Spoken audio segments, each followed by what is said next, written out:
வாருங்கள், ஆண்டவரையே தொழுவோம்.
இயேசுவே என் தெய்வமே, என் மேல் மனமிரங்கும். பாடுவோம். இயேசுவே என் தெய்வமே, என் மேல் மனமிரங்கும். மீண்டும் பாடுவோம். இயேசுவே என் தெய்வமே, என் மேல் மனமிரங்கும். உம்மை மறுதலித்தேன், பின் வாங்கி போனேன். உம்மை மறுதலித்தேன், பின் வாங்கி போனேன். உம்மை வல்லமை இழந்தேன் ஐயா, வல்லமை இழந்தேன் ஐயா. என்னை மன்னியும் தெய்வமே,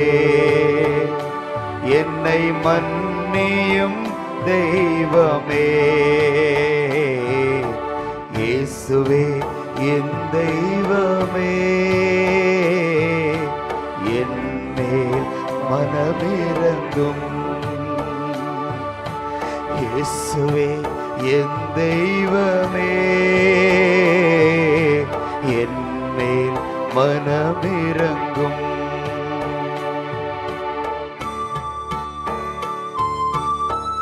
பாவங்களை எல்லாம் நினைப்போம். பாவங்கள் செந்தூரமாய் சிவப்பாய் இருந்தாலும் ஆண்டவர் தன்னுடைய பரிசுத்தமான சிவந்த இரத்தத்தினாலே அவைகளை கழுவுகிறார். ஒப்பு கொடுப்போம். ஆண்டவரே, இந்த பாவம் செய்தேன் ஆண்டவரே, நான் எதிரான அந்த பாவத்தை செய்து காயப்படுத்தினேன், மன்னியும் இயேசுவே என்று கேட்போம். அநியாயம் செய்தேன், கடும் கோபம் கொண்டேன். அநியாயம் செய்தேன், கடும் கோபம் கொண்டேன். பிறர் வாழ்வை கெடுத்தேன் ஐயா, பிறர் வாழ்வை கெடுத்தேன் ஐயா. என்னை மன்னியும் தெய்வமே, என்னை மன்னியும் தெய்வமே. இயேசுவே என் தெய்வமே,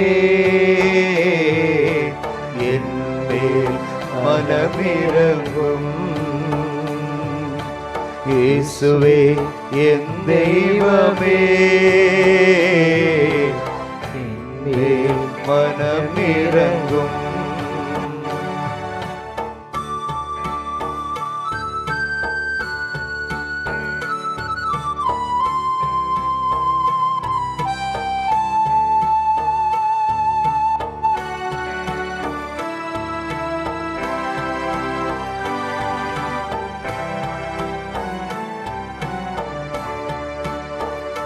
துன்ப வேளையிலே மனம் துவண்டு போனேன். துன்ப வேளையிலே மனம் துவண்டு போனேன். உம்மை நினையாது தூர போனேன். உம்மை நினையாது தூர போனேன். என்னை மன்னியும் தெய்வமே, என்னை மன்னியும் தெய்வமே. இயேசுவே என் தெய்வமே, என் மேல் மனமிரங்கும். ஆமென் அப்பா. இயேசுவே என் தெய்வமே, என் மேல் மனமிரங்கும். என்னை மன்னியும் தெய்வமே, என்னை மன்னியும் தெய்வமே,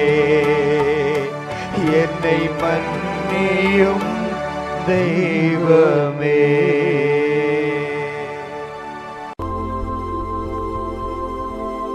லூக்கா 10:5.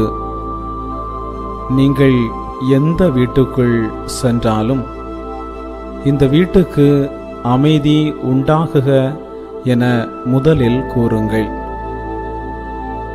அமைதியின் அரசர் இயேசு தனது பிறப்பு முதல் விண்ணேற்பு வரை சீடர்களுக்கும் மக்களுக்கும் அமைதியை கொடுத்தார். அப்படிப்பட்ட இயேசு தனது சீடர்களை நற்செய்தி பணிக்காக அனுப்பிய போது அமைதியின் தூதர்களாக அனுப்பினார். செல்லும் இடமெல்லாம் அமைதியை ஏற்படுத்துங்கள் என்றார். இன்று நாம் தான் இயேசுவின் சீடர்கள்.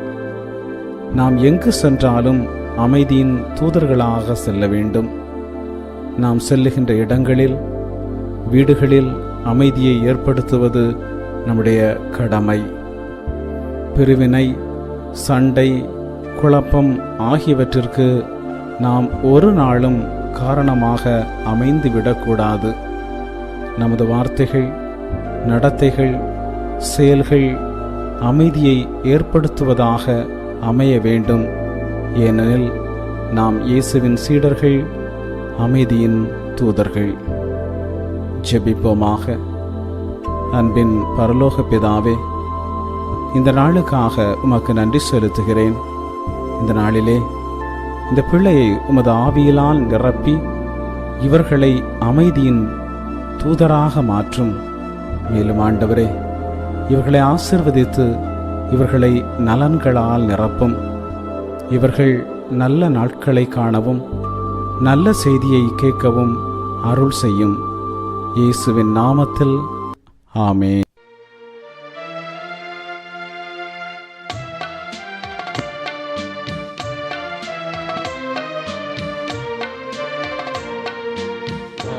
உயரிந்த அனுமானத்தை தாழ்ந்து பணிந்து ஆராதிப்போம். பழைய நியம முறைகள் அனைத்தும் இனி மறைந்து முடிவு பெறுக. புதிய நியம முறைகள் வருக. புலன்களாலே மனிதன் இதனை அறியலா. குறையை நீக்க விசுவாசத்தின் உதவி உதவி பெறுக.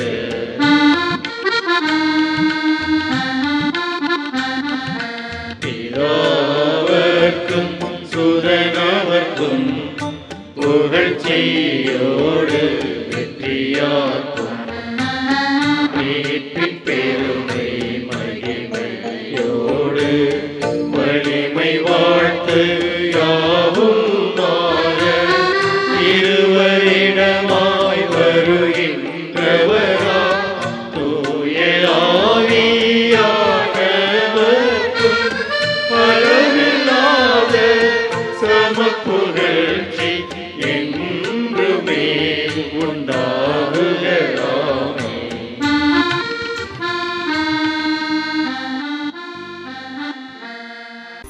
வாணி நின்று அவர்களுக்கு அப்பமளித்தீரே. இனிமையில்லா தன்னகத்தை கொண்ட அப்பமீதுவே. ஜெபிப்போமாக. இறைவா, இந்த வியப்புக்குரிய அருள் அடையாளத்திலே உம்முடைய திருப்பாடுகளின் நினைவை எங்களுக்கு விட்டு சென்றே. உமது திருவுடல் திரு ரத்தம் இவற்றின் மறைபொருளை வணங்கும் நாங்கள் உம்முடைய மீட்பின் பலனை இடைவிடாமல் அனுபவிக்க அருள் வேறாக. தந்தையாகிய இறைவனோடு தூயாவியின் ஒன்றிப்பில் என்றென்று வாழ்ந்தாட்சி செய்கின்ற உம்மை மன்றாடுகின்றோம்.